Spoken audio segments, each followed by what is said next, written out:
Test 4. This is the Ielts listening test. You will hear a number of different recordings and you will have to answer questions on what you hear. There will be time for you to read the instructions and questions, and you will have a chance to check your work. All the recordings will be played once only. The test is in 4 parts. At the end of the test, you will be given 10 minutes to transfer your answers to the answer sheet. Now turn to Part 1.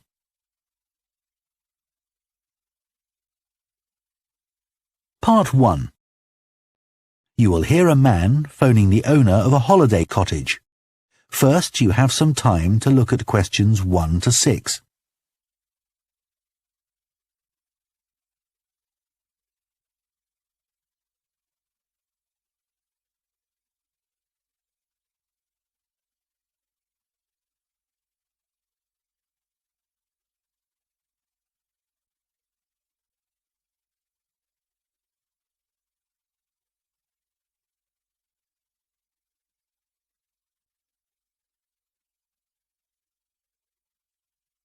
Now listen carefully and answer questions 1 to 6. Hello? Oh, hello. I was hoping to speak to Jack Fitzgerald about renting a cottage. I'm his wife Shirley and we own the cottages together, so I'm sure I can help you. Great. My name's Tom. Some friends of ours rented Granary Cottage from you last year and they thought it was great. So my wife and I are hoping to come in May for a week. What date did you have in mind? The week beginning the 14th, if possible. I'll just check.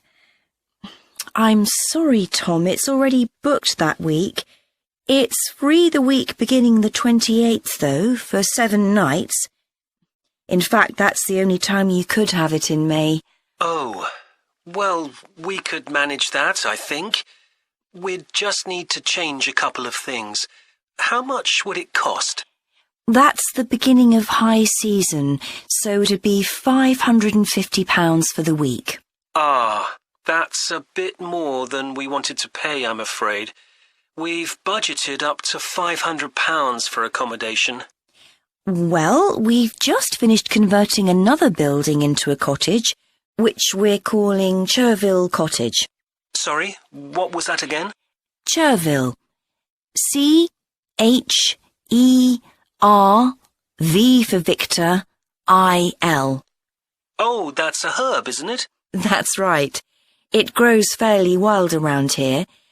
You could have that for the week you want for £480. OK, so could you tell me something about it, please? Of course. The building was built as a garage. It's a little smaller than Granary Cottage. So that must sleep 2 people as well? That's right. There's a double bedroom. Does it have a garden? Yes, you get to it from the living room through French doors, and we provide 2 deck chairs. We hope to build a patio in the near future, but I wouldn't like to guarantee it'll be finished by May. OK. The front door opens onto the old farmyard, and parking isn't a problem. There's plenty of room at the front for that. There are some trees and potted plants there. Before you hear the rest of the conversation, you have some time to look at questions 7 to 10.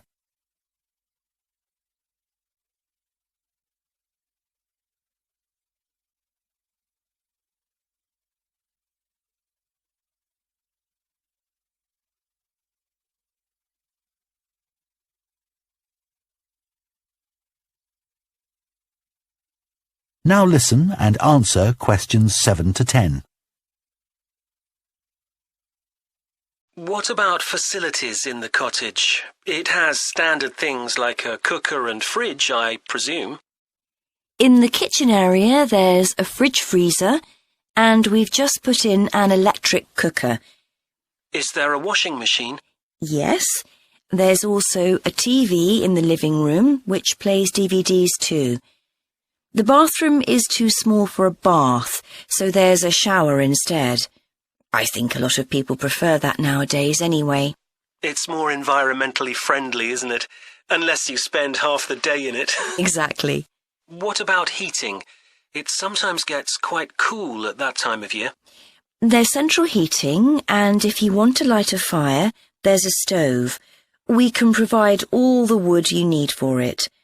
It smells so much nicer than coal, and it makes the room very cosy. We've got one in our own house. That sounds very pleasant. Perhaps we should come in the winter to make the most of it. Yes, we find we don't want to go out when we've got the fire burning. There are some attractive views from the cottage which I haven't mentioned. There's a famous stone bridge. It's one of the oldest in the region, and you can see it from the living room. It isn't far away. The bedroom window looks in the opposite direction and has a lovely view of the hills and the monument at the top. Well, that all sounds perfect. I'd like to book it, please. Would you want a deposit? Yes, we ask for 30% to secure your booking, so that'll be £144. And when would you like the rest of the money? You're coming in May, so the last day of March, please. Fine. Excellent. Could I just take your details so that I can... That is the end of part 1. You now have half a minute to check your answers to part 1.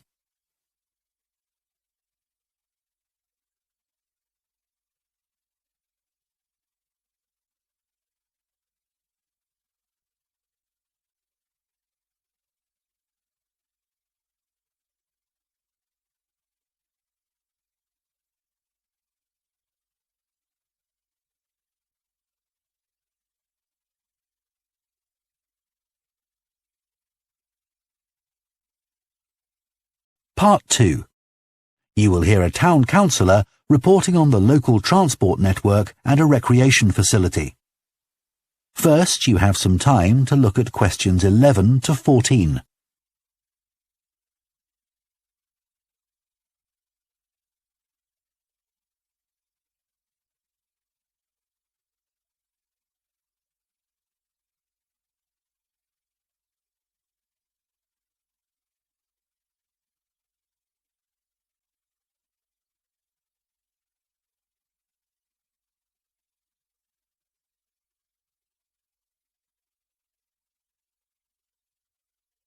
Now listen carefully and answer questions 11 to 14.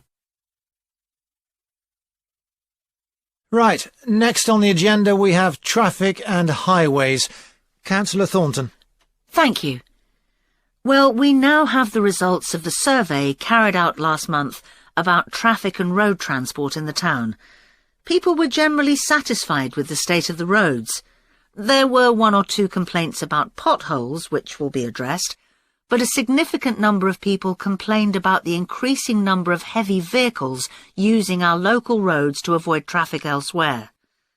We'd expected more complaints by commuters about the reduction in the train service, but it doesn't seem to have affected people too much.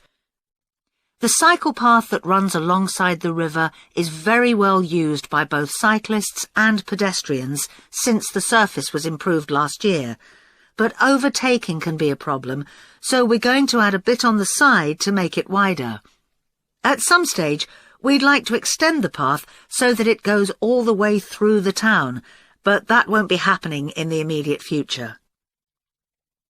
The plans to have a pedestrian crossing next to the post office have unfortunately had to be put on hold for the time being. We'd budgeted for this to be done this financial year, but then there were rumours that the post office was going to move, which would have meant there wasn't really a need for a crossing. Now they've confirmed that they're staying where they are, but the Highways Department have told us that it would be dangerous to have a pedestrian crossing where we'd originally planned it, as there's a bend in the road there, so that'll need some more thought. On Station Road, near the station and level crossing, drivers can face quite long waits if the level crossing's closed, and we've now got signs up requesting them not to leave their engines running at that time. This means pedestrians waiting on the pavement to cross the railway line don't have to breathe in car fumes. We've had some problems with cyclists leaving their bikes chained to the railings outside the ticket office, but the station has agreed to provide bike racks there. Before you hear the rest of the talk, you have some time to look at questions 15 to 20.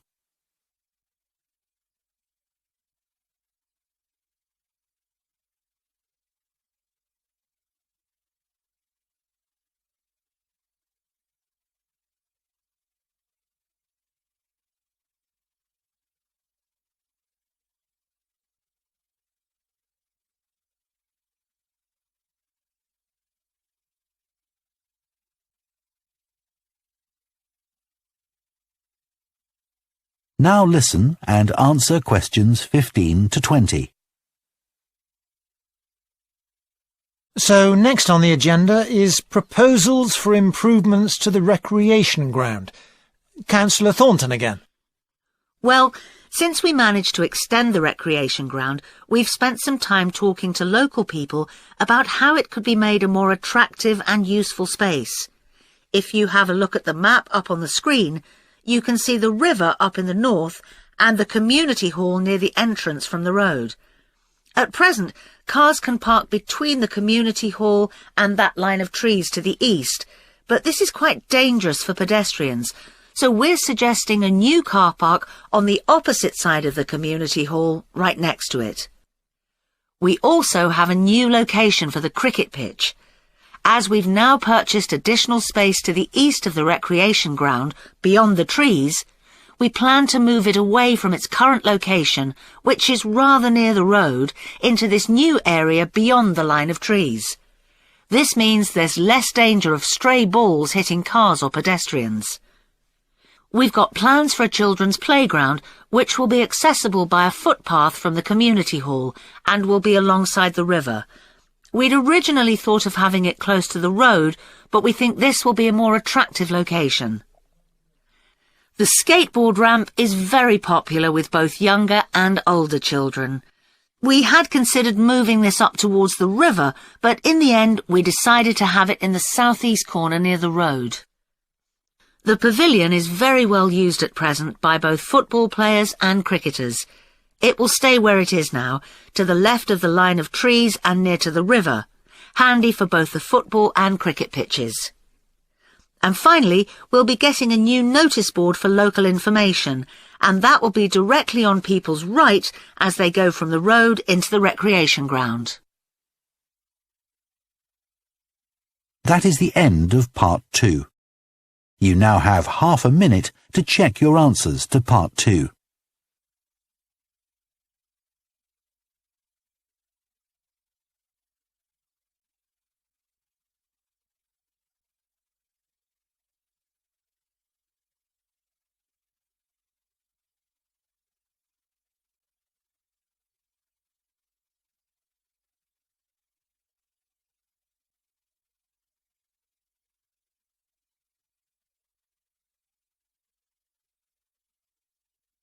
Part 3. You will hear 2 urban planning students discussing bike-sharing schemes in different cities. First, you have some time to look at questions 21 to 24.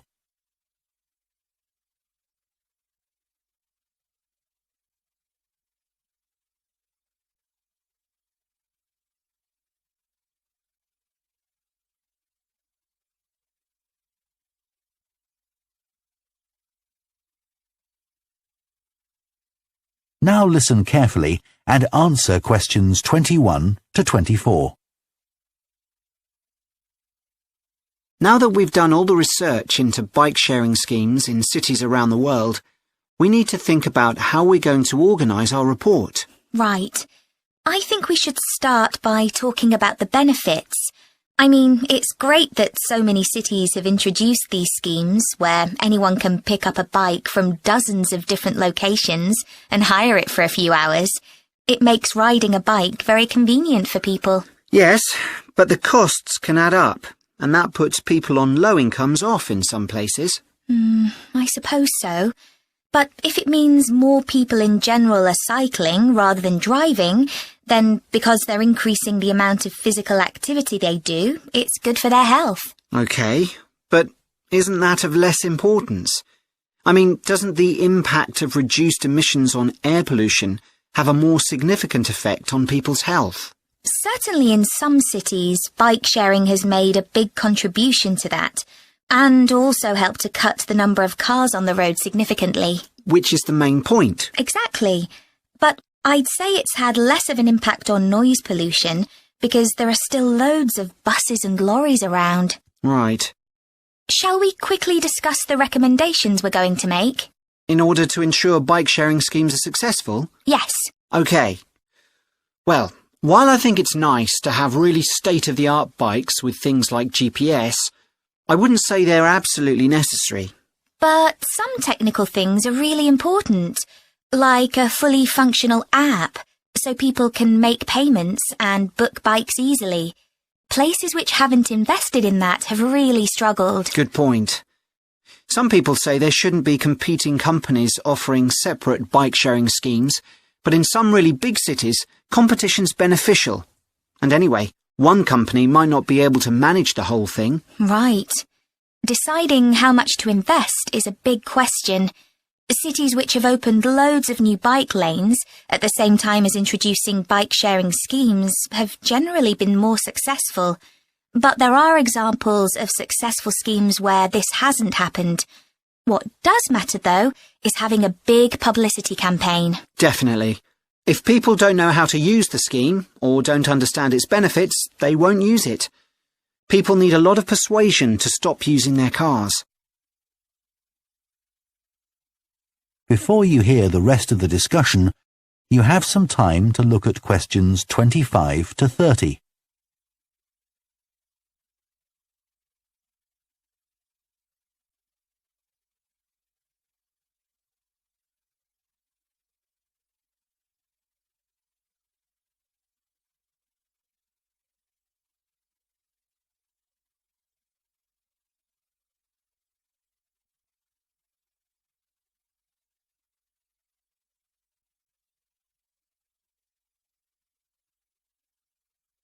Now listen and answer questions 25 to 30. Shall we look at some examples now and say what we think is good or bad about them? I suppose we should start with Amsterdam, as this was one of the first cities to have a bike-sharing scheme. Yes, there was already a strong culture of cycling here. In a way, it's strange that there was such a demand for bike sharing, because you'd have thought most people would have used their own bikes. And yet it's one of the best used schemes. Dublin's an interesting example of a success story.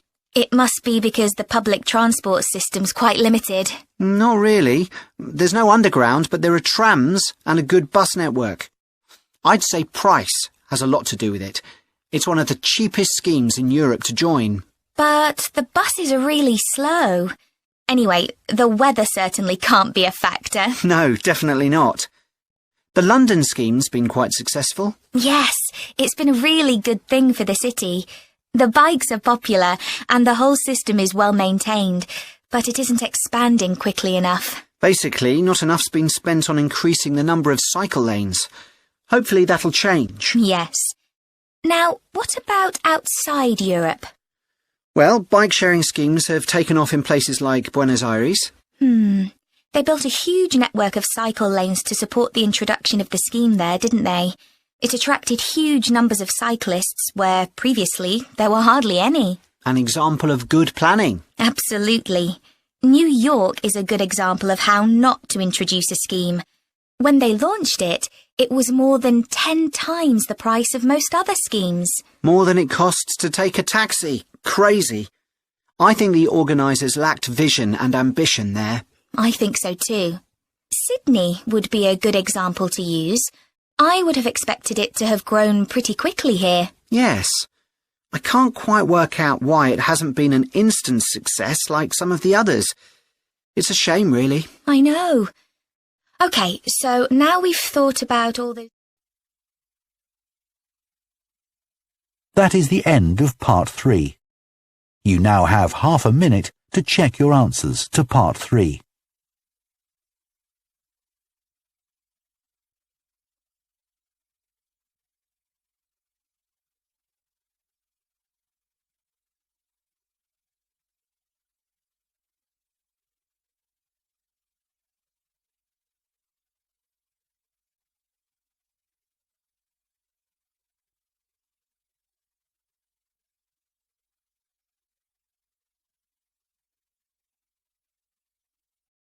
Part 4.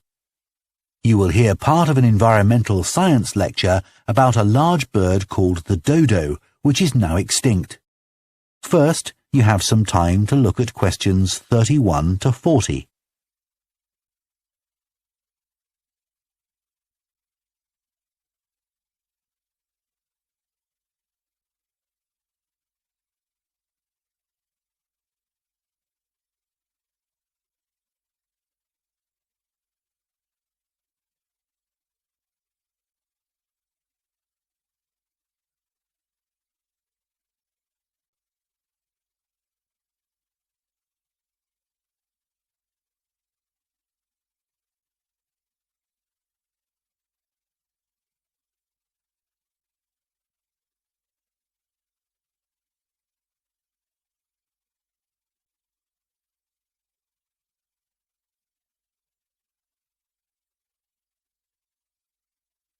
Now listen carefully and answer questions 31 to 40.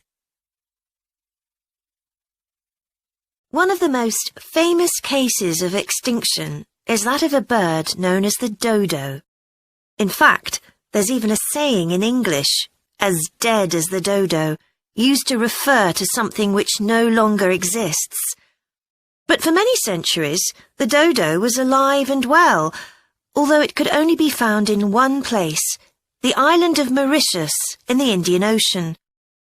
It was a very large bird, about 1 metre tall, and over the centuries it had lost the ability to fly, but it survived happily under the trees that covered the island.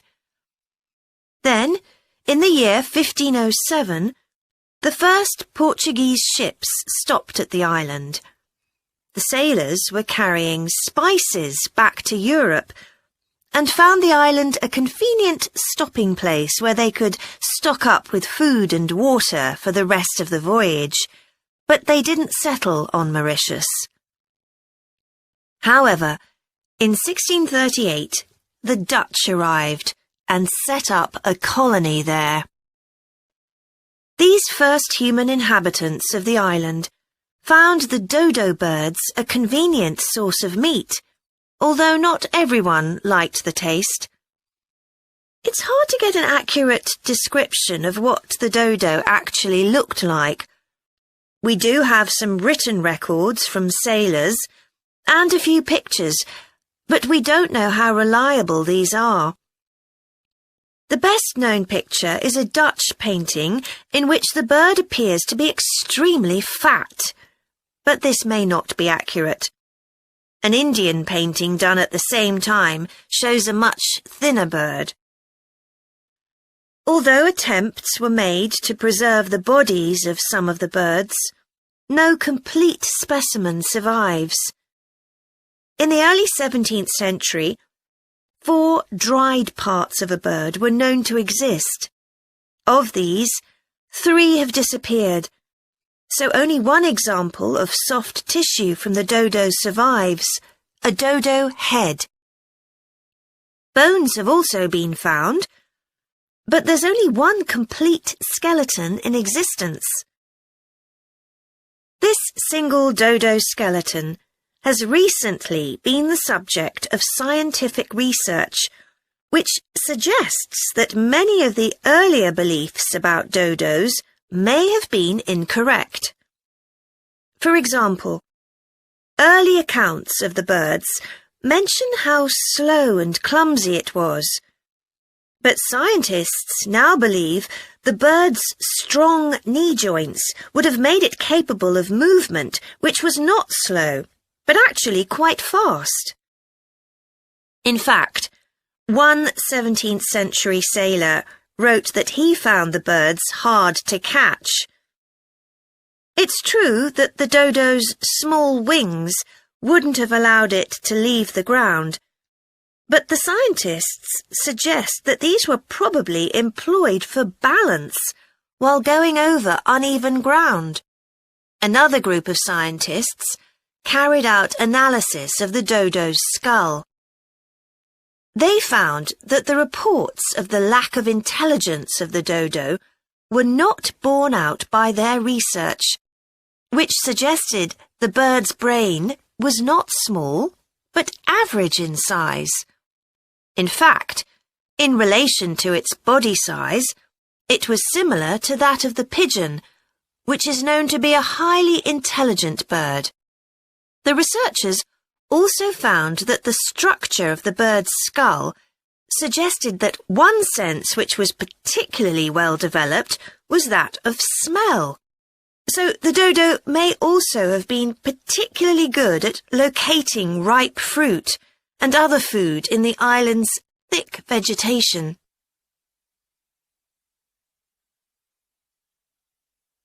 So it looks as if the dodo was better able to survive and defend itself than was originally believed.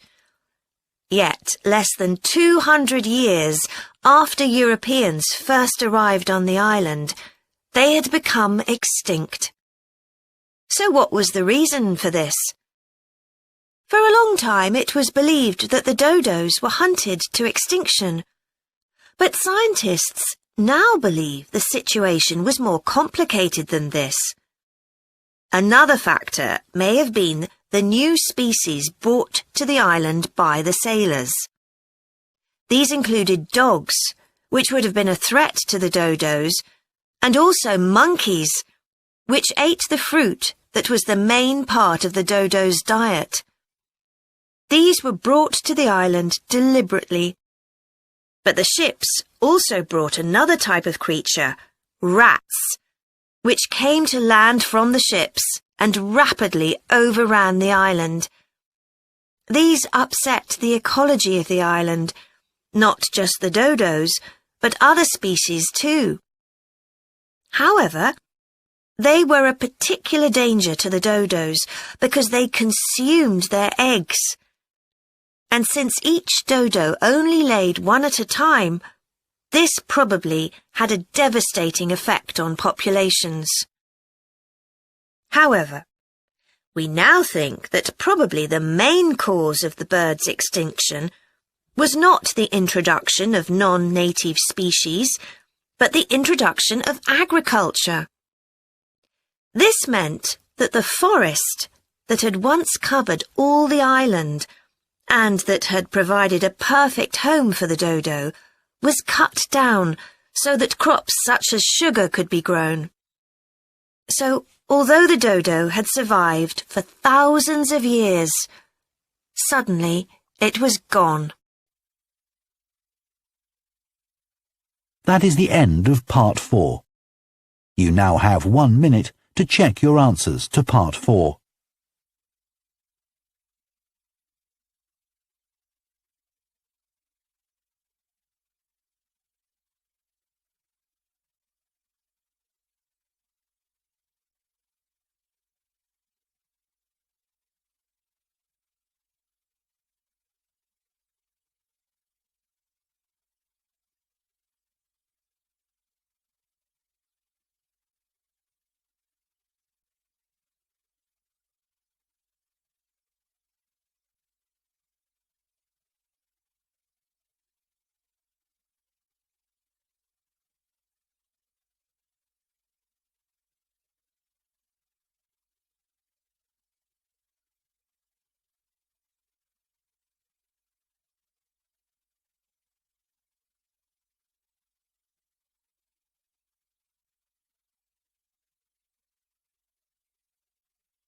That is the end of the listening test. In the Ielts test, you would now have 10 minutes to transfer your answers to the answer sheet.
Test 4. This is the Ielts listening test. You will hear a number of different recordings and you will have to answer questions on what you hear. There will be time for you to read the instructions and questions, and you will have a chance to check your work. All the recordings will be played once only. The test is in 4 parts. At the end of the test, you will be given 10 minutes to transfer your answers to the answer sheet. Now turn to Part 1.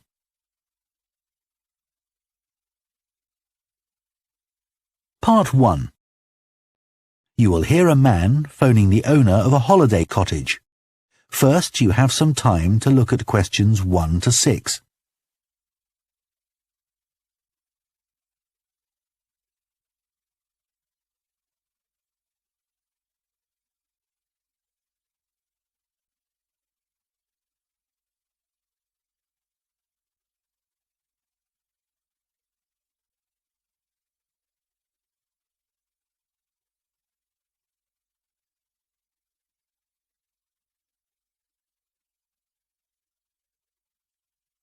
Now listen carefully and answer questions 1 to 6. Hello? Oh, hello. I was hoping to speak to Jack Fitzgerald about renting a cottage. I'm his wife Shirley and we own the cottages together, so I'm sure I can help you. Great. My name's Tom. Some friends of ours rented Granary Cottage from you last year and they thought it was great. So my wife and I are hoping to come in May for a week. What date did you have in mind?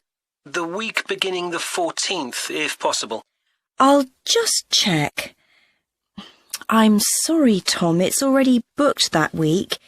It's free the week beginning the 28th, though, for 7 nights. In fact, that's the only time you could have it in May. Oh, well, we could manage that, I think.